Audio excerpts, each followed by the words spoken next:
Hey guys, welcome to the 13th episode of the I Am a Show Off Pod. My name is Karina, Karina, and I am not the show off. Well, at least not all the time. But my company is Show Off Furniture.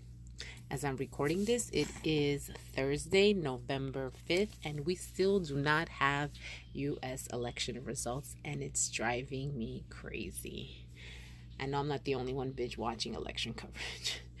It's kind of nerve-wracking no matter who your candidate is. The channel that I'm watching, they keep saying it's a nail biter. And whoever biting their nails is not going to have any after this.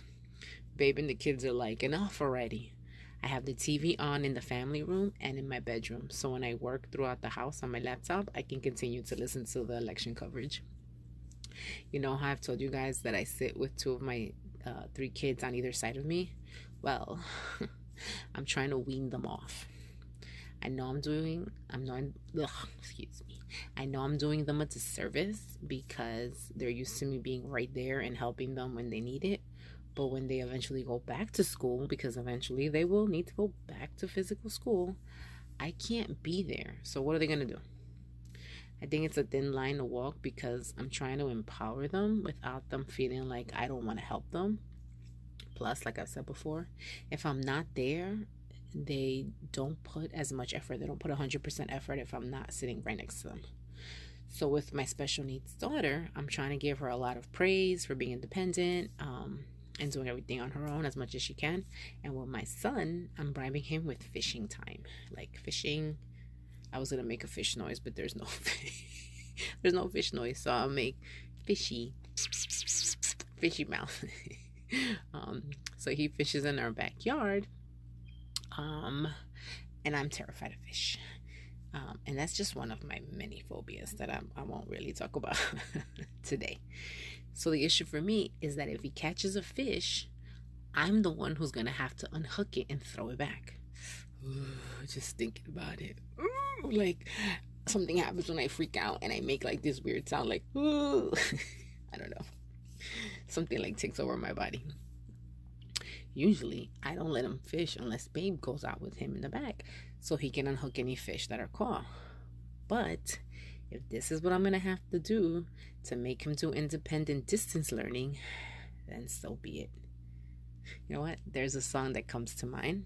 I think it's by Tupac. I'm going to have to look that up.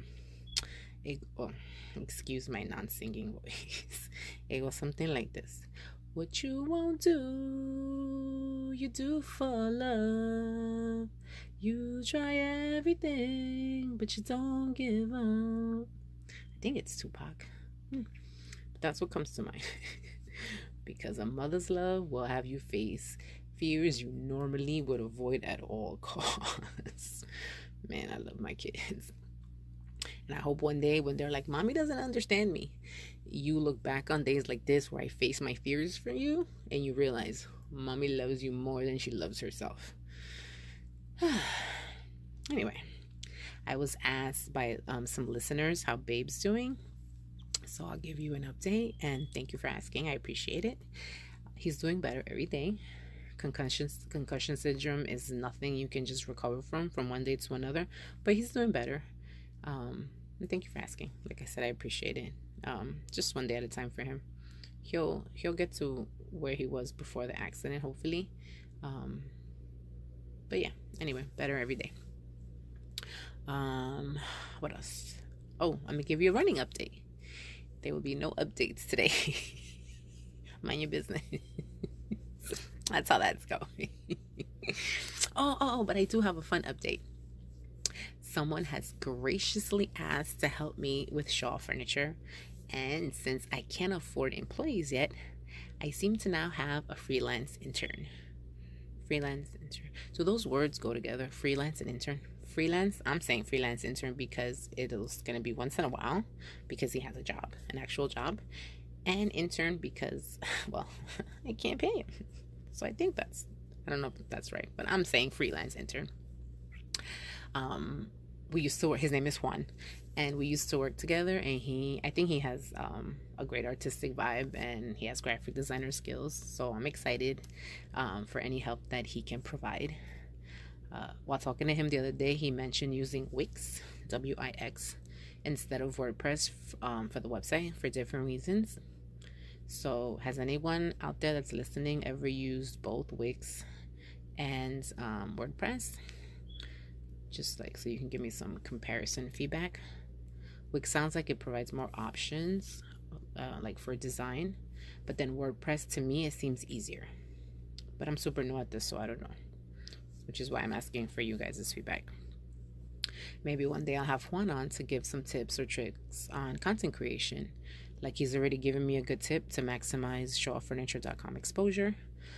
Like instead of artwork for the podcast on YouTube, I can use that space as some sort of commercial. So I'm playing with a few things here and there since I retired my short-lived Bitmoji. I miss her. She made those 2.5 episodes that I used her. She made it fun, but oh well. Anyway, so speaking of guests, on the first episode, I mentioned 2 friends that I met in the corporate world that I wanted to have on. So I think they're going to be my first guests, and they're coming on this month. Sometime before Thanksgiving, I want to do like a Friendsgiving podcast. So that should be interesting. Shout out to Henry and Jess. I can't wait, ladies. Our group chat is making the wait for the election results an inappropriate comedy that would probably get us all canceled. I'm anticipating a lot of edits on the podcast episode that they'll be guests on. God help us. Since Tuesday night, I've been trying something new with my schedule and creating the content for the next day. The minute my brain feels like, I need a break, I change tasks. I'll tell you how I'm doing it to see if it might work for you, not only for content creation, but maybe for something else you need to squeeze into your schedule. So previously, I told you guys that I can't use a content calendar because my brain can't create content so far in advance. But for me, this week, this is what's working. Mind you, this is while the news has been on 24/7. So I'm a morning person, and the mornings before 11 a.m. is when I feel like my best self. So that's when I process any orders that come in during the night. Then I start to create my posts. But I noticed that after creating about two posts, I need a break, like totally a break from thinking. So that's when I stop and I go make breakfast for myself, because up until that point, I've only had two huge cups of water and a cup of coffee. So after I eat and I clean up in the kitchen, I'm ready to sit back down and create another 2 to 3 posts. So right there, you got between 4 and 5 posts. Usually I do 3 posts, so yeah, 5 posts by then. Once that's done, I start interacting on social media for a few minutes, and then I process any orders that have come in that day. The last 2 posts to create for the next day, I'm doing them after dinner, because by then it's been a few hours since creating anything, and I'm good to go. And I feel fresh to finish off the rest of the content creation. At the end of the night, when all 7 pieces of content are created, I email them to myself from my laptop or PC. That way I have them on my phone ready to go the next day. In the subject, I put the day. So let's say for today, that's Friday. The subject would be Friday, post 1. Then another email would be Friday, post 2, and so on and so forth. I also add the hashtags I'm going to use to the body of the email. So it's a simple download image and copy the hashtags and post. Easy peasy, lemon squeezy. So I want to take a moment and talk about showoffurniture.com. All items qualify for free shipping regardless of their size. Once your order is placed, you'll receive constant electronic communication from me. So you know what's going on with your order every step of the way. I've carefully curated the assortment because I just didn't want to add items for the sake of adding items. Typically on a website, if your suppliers are housing the merchandise, like in my case, the site will upload hundreds or thousands of items. But I didn't want to do that. I wanted to be thoughtful and careful about the items being chosen. And I hope that makes for a better shopping experience. There are lots of items for every budget and for multiple decor tastes, which I hope makes it easier to put a room together. The website is 3 months old today. Yay! And I'm learning as I go. To me, the parts that were the most important was picking the best items, making an easy page layout, and making sure that the site is super secure so customers can confidently shop without being afraid of their payment information being compromised. The site is a constant work in progress, as am I. And I think that's it for today, people. I need to get back to see if the election results have changed in the last 10 minutes. This is totally consuming me. I hope everyone has a nice and restful weekend filled with love and laughter. Thanks for listening, guys. I realize time is a precious commodity, and I appreciate you spending some on me. If you like what you heard so far, please subscribe, tell your friends and family, and share. Also, check out the website, showoffurniture.com. Show off and then furniture, 3 F's. It's a place where your personality meets your home. We're also all over. I'm also all over social media, and the handle is Show Off Furniture, just like the website. Everywhere except for Twitter, where it's Show Off Fern, Show Off, and then Fern, Furn, still 3 F's. Until next time, guys, may we all have peace of mind and be at peace in our hearts. Bye.